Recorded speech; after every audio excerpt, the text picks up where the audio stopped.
Very good. ఏం కావాలి నీకు క్యాను? రామచంద్ర. రామచంద్రకి ఎలా వస్తుంది? రామ్ రామ్ అంటే ఏంటంటది? రామ్ రామ్ అనుకుంటూ వెళ్ళు. Very good. రామ నువ్వు ఏంటది? Very good. ఆవు ఎలా వస్తుంది? వెళ్ళు అమ్మ అమ్మ అనుకుంటూ వెళ్ళు. నువ్వురా నెక్స్ట్ నోట్లు వచ్చి ఏం కావాలి చెప్పు. ఏంటది? కాకని ఇంగ్లీష్లో ఏమంటాము? నోట్లు వచ్చి కాక ఎలా వస్తుంది?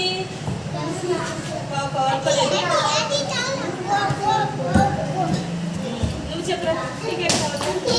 ఏంటది? రామచిలుక. వెలుగు రామచిలుక ఎలాంటిది? రామ